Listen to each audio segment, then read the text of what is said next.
Hi, my name's Mark. Hopefully, I've got everything set. I try to do this on my computer, but not working out so well. So we're just going to do it this way. And I'm just going to go. I thought about taking notes and everything, but I'm just going to do it as inspired. So, Heavenly Father, in the name of Jesus Christ, please help me to say all that's on my mind, but all that you want me to say according to your will. In Jesus' name. Anyways, okay. I'm doing this because I need to give my testimony. And I don't know for sure who's going to find this or who's going to see it, who's going to watch it, if you'll even stick around for the whole entire thing, because I'm not posting anything to my channel. I'm not trying to do anything. Hopefully, my forehead's not too shiny or any of that. This is real low-key setup, real, not great, not professional at all. But anyway, let me start at the beginning. All right. I'm doing this in case anybody finds it and they find it relevant, I suppose, because there's a lot of misinformation floating around out there in the Christian world, and I have to speak to it in some way or another. I'm just going to leave this on my channel. I have no other videos up right now, so this will probably be in 2, maybe 3 parts. I'm not sure yet. We'll see how it goes. Anyway. All right. To start at the beginning, my parents were missionaries when I was little. I'm the oldest of 4 kids, 3 sons, 1 daughter. She's the youngest. Like I said, I'm the oldest. I got my 2 younger brothers. I started out, we were missionaries, Baptist missionaries. And officially, that's what we did. We went down to Ecuador. We were there in the 90s, from like 91, 92, all the way up to 96, 97, somewhere in there. But it was really, really integral years for me. I was born in 86. I'm 39 right now. I'm about to be 40 this year, so coming up. Anyway, so we were down there. My dad is part Hispanic. He was born down there in Peru, actually. So he's from a really small town way up in the mountains called Huancayo. And because of being down there, some things were nice. I learned Spanish. But as a Christian, I say as a Christian now, then I was raised by my parents. And the only thing, I could go deeper into my experience down there. And there's a lot of cool stories, Like I said, I learned Spanish and stuff, but we got tear gassed once because we were in the wrong place at the wrong time, and there was a riot, and there's stuff that happened. But overall, what I want to emphasize about that time in my life is that I just wanted to get back to the U.S. because everything cool, all that glitters is not gold, I understand now. But back then, I wanted everything that was in the U.S. I wanted to be cool, like the kids in the U.S. Down there, I was part of a homeschool co-op with some other homeschooled missionary kids, and we thought, we had things a certain way, but every time I was over at their house, one of them had, their family had cable. So we would watch some shows over there from the U.S. We would watch the NBA basketball sometimes. I was like, oh, this is so awesome. I wish I could do this. I would be doing this all the time, this kind of stuff, if I was in the U.S. Watching the shows, keeping up with it, etc. So we came back in the later 90s. Things were kind of going on here, government-wise, like politically. We weren't quite into it. It was stuff with Clinton, I remember. There was the thing about him getting impeached, and that was like some of the earliest stuff I can remember. Stuff about the Iraq War and whatnot came shortly after that. George W. Bush got elected and whatnot, and things like that were going on, just to give you a rough idea. It's a very rough transition for me and for my brothers, but more so for me in some ways, because I was in a really transitional phase, we like to say. I was in a transitional phase, and during this phase, I was just going into, I think, 5th or 6th grade, and we homeschooled. And then 7th grade, there was a Christian private school that my parents sent me to. We were up in Indiana, in Lafayette, Indiana. And they sent me to a private Christian school, and that place sucked. I mean, it wasn't horrible. The people tried their best. The teachers did their best and everything. It was a growing school. I think we had like 200 in the high school from 7th all the way to 12th grade when I got there. And by the end, we were up to 1,000 or something. We were getting close. And I knew almost everybody. It wasn't 1,000. I think that was after I left that I found out it got up to 1,000. It was in the hundreds though. The high schools, the local high schools, I found out later were like 1,000, 2,000, 4,000, depending on where you went and whatever. But that was the local high schools, so we were really small compared to them. Anyway, again, I was just under my parents' thumb the whole time, and the entire thing that I thought about then was everything that I thought about was I want to be cool. I want to I want to be everybody. I want to make everybody like me.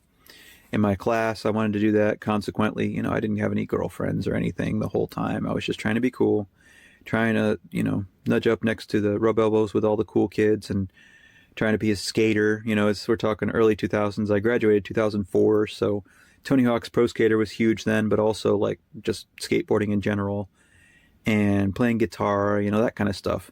My parents taught me some of that was rebellion. So, of course, I wanted to do it more. Like, why not? And I wasn't very good. I played the guitar since down in Ecuador because everyone down there plays. It's a third world country, but they all have a little guitar somewhere. And a lot of them have the little nylon string guitars and stuff like the classical style. But they all teach their kids the really, really basic chords and things. So that was something I kept up, and I've kept up my whole life. I'm not really, really great, but I am capable of playing all kinds of things if I take my time and just learn it and just practice. So anyway, bit of trivia. We got up here, and right around that time when I graduated, I was getting worse and worse. I got a girlfriend my senior year because she didn't know me. She kind of gave me a shot, gave me a chance, and she came from a public school, but she thought I was cute, so started talking to me when the other girls wouldn't. A couple of them had seen me picking my nose one time or something, and just, I don't know, they just wrote me off for some reason. But probably they could sense too that I wasn't a really confident guy. I was just like, there's a pecking order up here. The way things go in high school, especially high school boys, are way different up here than high schoolers down there, than people in general down there. I had only interacted with Hispanics, and they were all very nice, especially because I was up in the U.S., or I was from the U.S., I was white. So therefore, they all they treated me a little differently. And not like royalty or anything, but they were all very, pretty nice to me in general. There weren't a whole lot of problems. And I got along with everybody. Up here was when I ran into, hard sarcasm, like sardonic, just kids who just wanted to say things just to be mean because that would make them look cool.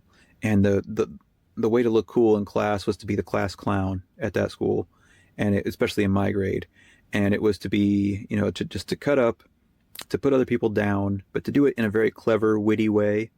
The more witty you were, and the better the quality of your joke, the more it took to understand it, and the more intelligent of a joke it was, the better. Like the more people would laugh at it, and get the guys in particular in the class would laugh, and you would get the nod of approval and the respect of those men, those young men. So we all had this kind of insider thing where we would just make inside jokes. We would joke about the schools, the principal, and all the authority and everything. We were against authority, of course. So yeah, cut to the end. I get, my parents didn't want me to be boyfriend, girlfriend with this girl. It was in the second half of my senior year, and I begged my parents my senior year to send me to a public school because I didn't want to do this anymore. But they didn't. So I stayed there one final year, and yeah, that was it. I graduated. The girl, they forced me to break up with her, and that was a whole big ordeal and trauma in and of itself, and drama, and just drug it out. And then after I graduated, I went into the Army. Because I was just depressed when I graduated. I was like, I have nothing I want to go do for my career. I wanted to go play basketball. I was actually not bad, but that dream got squashed, in my opinion anyway. I was comparing myself with the guys in my class, the guys at my school. Like how many shots do I make? How many blocks do I make, etc.? Do I see other guys doing these certain things? I had long arms. So there were times when I just stuffed it, like somebody would try and make a shot, and I just went dunk and like stuck my arm up and just pop. Just stop the ball, that kind of stuff. I didn't see anybody else doing that kind of stuff. So I thought, oh, well, I'm shining in this area, so therefore I can go on. But from what I understand and stuff I've heard from other people later and everything, there was kind of an inside club. And the guy who was the coach, who was in charge of the team, he didn't really Didn't really respect me very much, didn't like me. So even though I did the same work as the other guys, the same, I did all the suicides and the running up and down court and all the same exercise, when tryouts came, the first year I made JV. The second year, and this is like when I was the ninth, maybe 10th grade, and then the second year I tried it, I didn't even make it at all. Like they had some other guys, and they were okay, but I'm not saying I was the best or anything by any means. But anyway, that dream got squashed, and it was mostly because, like I said, from what I found out, the coach pretty much has his favorites, always does, and that's where that thing officially ended. Because what am I going to do? If you don't make it in high school, how are you going to make it in college? And if you don't make it in college, then how are you going to make it to the NBA, which was my all-star dream, like my biggest dream? That got squashed. God was nowhere in my life at this point. My parents took me to church every Sunday, and our family went. We attended Wednesday night church as well. We were Baptists, so we had Wednesday nights, we had Sunday nights, or Sunday morning and evening services, and all that. And I learned a lot, and I knew about the Bible, and I thought I knew the Bible and everything. So ultimately, I never experienced anything. There was never any miraculous healing. There was never anything that happened that was like out of the ordinary that I could just, wow, like definitely Jesus is for real and God has saved me and all this stuff. I didn't really have that because I was just I didn't have a big experience. It was more emotional than anything. And then nothing really felt like it changed inside of me. Nothing felt any different, really. So I just went on with life and thought, well, now I just need to concentrate on what I want to do and what career I want to start, and etc. And that's where everyone was pushing me. So that's what I did. I didn't make it into Purdue because as the years went on at high school, the more I hated it, the more I slacked off on my grades. So it started at straight A's. It was pretty easy for me, but it ended up being I just slacked off to the utmost and got D's, even F's in a couple classes. And then I ended up retaking, I think, one class or dropped one class or something. But I graduated. I made it just fine. But I had it was nowhere near like a 3.0 or whatever. I was, I think a low 2 point something, if I remember correctly. Anyway. I was definitely C average for the most of it, and then got some D's and F's my final senior year because I really did not care anymore. I was like, what's the point of all this? And in the end, that's kind of how it worked out in my life. I'm sorry. I never used the algebra, ever. Not once since algebra class have I ever used it. Geometry, maybe a handful of times in my entire life. Advanced mathematics, yeah, no way. And what's funny is that they had calculators back then, but they wouldn't let us use them. And it didn't matter. They just wouldn't let you use calculators. Now, kids get laptops, tablets, etc. in school, and they get to use those with whatever's on them, including AI. So it's kind of sickening in a way, but it's also it's sickening because they don't have to do the work that I did or that we did back then.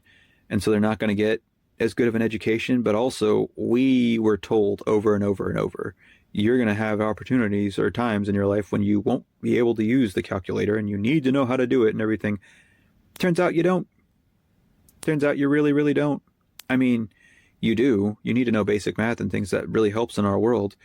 But if they're just going to give you a computer and then everyone got cell phones and you're going to have a computer in your pocket, basically, that answers all your questions, why should you do all that work? What is the good of high school? And then when you get out of high school, you go to college, and what's the good in that?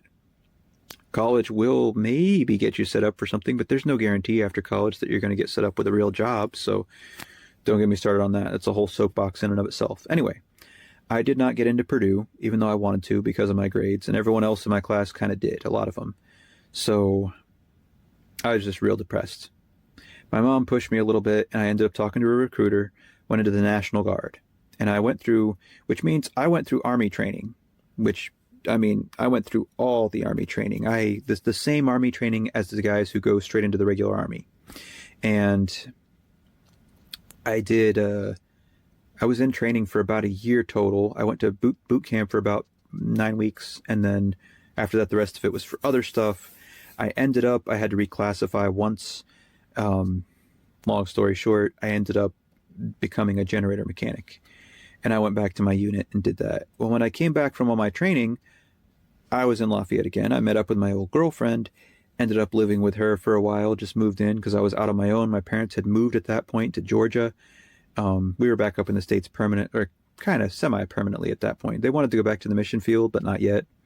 So they got some counseling, some other stuff, just kind of took a long break and just, yeah, took a breather basically and got some more education, some more classes and whatnot. And once they got done with all that, they were going to be ready to go again, but that wouldn't be for some years yet. Anyway, so my whole family went to Georgia. While I was in boot camp, they told me this on the phone. I was real emotional about it, but whatever. They went. They left my stuff with one of my best friends because I said I didn't want to go to Georgia. And that's it. I was on my own after that. Came back, and I was living on my own. Then I met up with my old girlfriend again. Ended up moving in with her. Bad choice. We had fun for a while, but then I kind of just, it didn't work out. I wasn't mature enough. She definitely wasn't mature enough, but I was more immature. Let's just be honest here. Anyway, all that ended. And then from there, things kind of spiraled. The years after that, I just kind of went from one job to the next. I had jobs at factories. I had good paying jobs and things, but I couldn't find my niche anywhere. I didn't want to work in a depressing factory setting. I just didn't want to do any of that. I had this mind to invent things and whatever, but I wasn't really looking for that. I didn't want to even really work. I wanted just to kind of make some easy money somewhere and just get out of it all. And just, kind of do the bare minimum so that I could spend the most time possible playing video games, doing stuff with my girlfriend, fooling around, and just, spending money on movies and things, whatever we had back then. So that's what I did. And eventually she left me. Big surprise. And I was kind of a pussy at the time, so to speak, excuse my language, but I was more or less just kind of a wuss about it. I cried a lot and stuff during that time because I was like, my life is officially over. After the upteenth try, I'm trying to figure out some kind of plan. It's not working out. I don't know what to do. I'm just kind of floundering. I'm in my 20s, later 20s at that point. Right as I was getting around my 30s, I had started smoking weed. Marijuana. I eventually got a job at what was it? It was a place that did telemarketing. And those people are scammers. They straight up were scammers. But at the same time, I made okay money there, just enough to get by. I was doing all right. It was the kind of place that would shut down once in a while because somebody sued or something, and then they would just kind of go dark for a few weeks and say we're closed. And then the regulars who worked there knew that they knew the drill. After a few weeks, after like a month, it would quietly, the lights would come back on again, the place would open back up again. Next thing you know, we're all working there again. They're doing the same thing again until somebody else makes a big ruckus. And, they're like, you're scamming old people out of their money or something. And then that was it. Repeat the cycle. Well, I met a guy there and I started dealing weed with him. We actually, that small portion of town in Lafayette, we had access to a guy. And this is earlier on. I know it's still not legal there in Indiana, but other parts of the country, it started to be legal years after this, which was crazy, considering the fact that all growing up, it was so verboten. It was so illegal, really, just to even mention stuff about weed, marijuana, any of that. And that's low on the totem pole compared to other drugs, but it's Schedule 1 and all this. I mean, now Trump just removed it. Now it's like Schedule 3 or something, which I think is more appropriate, even if you don't, approve of it, you don't smoke it, etc. That's understandable. But they had in the same classes like heroin and stuff. So meth, which it's definitely not. It's not good for you to get into doing that a whole lot, but it's not the same thing. Anyway, so rabbit trail. I started dealing weed with this guy, and we made pretty good money. And a lot of it was going to his rent because he had a house there, and he had 2 daughters. His wife had left him. It was like I don't even know if they were married, but we sold a bunch together and actually were quite successful. We sold to everybody there. People would get their paycheck, they would cash their check across the street, and then they'd come straight to his house about 2 blocks away. And it was easy. It was so easy. Smoke weed, have someone over, sell weed. And, if you've ever seen one of those movies, that's pretty much how it was. What is it? Half Baked, I think, was a good example of that.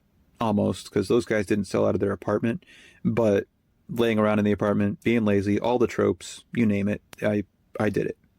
So I had a few flings with girls during this time, but then I was not looking for anything good in a woman, in a young lady. I was looking for all the wrong things. So eventually this girl comes along, and she had moved up a long time ago or a few years before that, from Kentucky. And she was about, I want to say she was 21 and I was 28 or 29 at this time. And it was a little weird, but it was also, she liked me. Like, she got to know me a little bit. She got to know that I was really witty. I had gotten really, really comfortable with myself and with people at that point. You know, I'm sitting there smoking weed. So all day I'm chilled out and I'm making jokes about people. And a lot of these people are the kind of dummies who sit around and smoke weed all day. So they're not the brightest. Me, having come from my education, I would make jokes. I would make sly little jokes on the side. I would make witty remarks and sarcastic things that would go right over their head. So I did that for fun. She noticed some of that and she liked it and thought I was funny and stuff and cute. So we started to hang out, fool around, and she eventually got me on heroin, because come to find out, that's what she was on. And we skipped, if you know anything about drugs, heroin comes from the poppy plant. It's like morphine, but it's another derivative of the poppy plant that comes out of the tar, the opium. But you can sniff it, you can snuff it, you can inject it. Those are the two main ways. And injecting seems a little bit more extreme. Definitely is. But at the same time, if anyone's ever seen the movie Requiem for a Dream, that is a movie that depicts it pretty well, actually. There's just this, I don't know how to say it. I never was interested in any of the harder drugs until then, but because of her, I decided to try it. And so she gave me a really small injection one night, and I was like, this is weird. It's pretty heavy, you know, and I just laid back on the bed and just kind of felt it. And then, you know, we fooled around a bit more and stuff, and it just kind of, one thing leads to another. Well, she had been addicted for a long time, since she was like 16 or something ridiculous, hung out with the wrong crowd, etc. So we just kept going. We went to, let me see here. We moved down to Kentucky, Louisville, and we spent about 2 years down there. And I, being smart enough, I had already started to become, I wanted to be like a bad boy, so to speak, but I also wanted to build up something, some sort of criminal reputation, or not a reputation so much as a business, an empire, something. I wanted to make money that way, because I was like, okay, everything else has failed me. I want to try and rob Walmarts. So I did. I was living in West Lafayette before that, and I had a Walmart that was like a mile away from me, and there was a trail that went there from the apartment complex where I was. So I would bike over there. I would look at their security system. I started to figure stuff out. Like I said, had a decent education, and I knew how to look stuff up online. So I was very good at this, and I got better at it. Well, then when we started going out, me and her, we went down there, and that became our full-time business. We bought a laptop, and we started recording making notes of all the Walmart locations within a 50-mile radius. And the more we did, I mean, we made notes on what kind of security each one had. And, you know, I don't want to expose all the vulnerabilities of Walmart, because I'll probably get in trouble or kicked off YouTube or something ridiculous. But I figured it all out, and I was pretty good at it. And we stole programs, and I would sell these programs online. At the time, it was Microsoft Office, because they would sell the disks. Now everything's on the cloud. There's not so many disks anymore. If there is a disk, it's just to install it from the cloud. So that's what we did. And we did this for a good while. Like I said, almost 2 years. And any other racket that I could get a hold of like that, you know, steal stuff from Home Depot and return it. So at a different Home Depot or something, copper fittings, etc. You name it. I did all that. But I made enough money that we could do heroin regularly every day. Not a ton, but enough. And we just kept up our habit for a good long while. And then, you know, the car would die, and I wasn't responsible enough to save up money, so I wasn't able to fix it. And things like that would happen, and we had arguments and fights and stuff. But it was pretty much sex, drugs, and rock and roll for that whole time. At the end of that time, because there's a lot more to that. But at the end of that time, she went into a halfway house because she was, for like the upteenth time, she was like, I'm done with this. And she didn't say she was leaving me, but that's essentially what she was doing. Because as she walked up into the female-only halfway house she was going to, where they were going to try and help her get clean again, I was stuck with nothing. I'd already been through a halfway house or two at that point, and I knew the drill.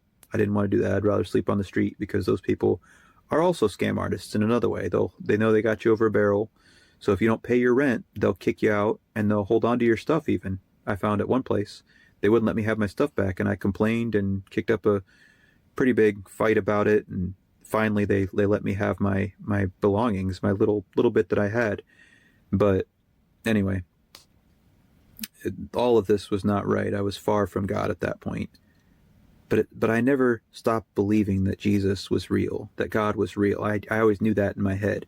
Whenever atheists around or people around would start saying things about that, I was like, no, I'm pretty sure God's still real. My parents raised me with all this, and I've seen some, not miracles, but I have seen things that I couldn't explain happen in someone's life. Like not, it wasn't like a flash of lightning or something like that. But when they shouldn't have succeeded at something, they did.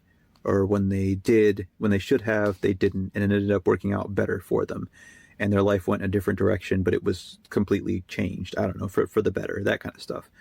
So I figured, God's real. I know he's real. This earth had to come from somewhere, etc., etc. I may not completely understand everything that's in the Bible and all that. I may not even care about it, but God's real. I'd been baptized. I had, said a prayer for salvation and all that stuff. My own dad, who was a missionary, pastor, he baptized me when I was like 9 years old or something. And sure enough, I went through all the steps. So I thought I had the Holy Spirit and that everything was all good. But I now don't believe I did, because none of that mattered to me. None of that changed my life. There was no change. And it's not like I could have, if knowing all the stuff I do now, I could have definitely gone through the process the proper way, the way God wanted me to at the beginning. But I didn't. I rebelled completely. Every movie that I wasn't allowed to watch when I was under my parents' roof, because they were very strict, I wanted to watch The Matrix. It's the biggest thing when it came out, the biggest in the year 2000 or 99, I think. Everyone watched it, even people in my family, my extended family, and I wasn't allowed to. We weren't allowed to, us kids in our house. So I was upset about that. I went and watched The Matrix, I watched everything. I got into pornography a bit, and that became a thing that haunted me for a long, long time. That's a terrible thing to get into. Anyway, I went through all this. Excuse me. I found myself on the street, and I had my shoes in one hand and my backpack slung over my shoulder. So I was just stuck there, didn't know what to do. I came off of the drugs, the heroin that I've been doing, cold turkey, as they say, with no help. I just kind of, with nothing else, you get what are kind of like flu symptoms for a few days, and you feel terrible. Your bones are really achy, your muscles, and it's trouble. It really sucks. I had a little bit of marijuana, I think, that helped me out or something, but it was a really, really rough time. And I actually put it in a diary. I made a whole diary about it and thought, I'll make this a memoir or a book someday or something. But then, one time when I was, after that, I had a good amount of time, maybe another 6 months, between 6 months and a year, I can't really remember at this point, where I was kind of still homeless. I wasn't on heroin anymore, but I was still homeless, and I was trying to get a job, trying to be legit, and trying to work my way back to a contributing member of society, at least, because I thought that'll be good. And one time I had to sleep. I can't remember where I slept, but I set my backpack under a stairwell at an apartment complex, and somebody stole it. All it had in it was clothes and my journal. That was literally it. So there was nothing of value in there, but they still took it. And so I lost that, and it's lost to time now. Along with a ton of other stories. But yeah, A lot of horrible people out there if you're poor. A lot of terrible people who are trying to look to take advantage of you in one way or another. It can be dangerous. So I came through that whole time. And then it was right around then, in the year 2015, that an old friend of mine from high school that I had known, he had been my one surviving friend from high school who had not ever screwed me over, had never, we'd always been friends. And he calls me up and he says, this summer I'm getting married. Would you come up to Indianapolis to be at my wedding, please? And I hadn't talked to him in a while, probably a couple of years at that point. So it was kind of a miracle that he even called. And I was like, I would, yeah. I just, here's my situation. I'm homeless, etc. And he goes, that's fine. Don't worry about it, bro. Just, if you can get yourself the money for a ticket to get here, then get over here and I will help you, for now and everything. And I was thinking, from what he said and what we discussed, I thought I was going to go there and he was going to maybe give me a place to stay while I was there. I'd have some nice food at the wedding and it would be nice, maybe have some wine or something. And then that'd be the end of it. And I'd come back. And I told all my little buddies there, that's what I was going to do. And so that's where I left. That's when I left Louisville and I came back up north to Indianapolis where he was living. And that's where I'm going to stop part 1. And I'm going to continue it in part 2. Because if I go way over a half hour, then it's probably, I don't know, it seems like for YouTube it's probably better to break these things up. So that's part 1.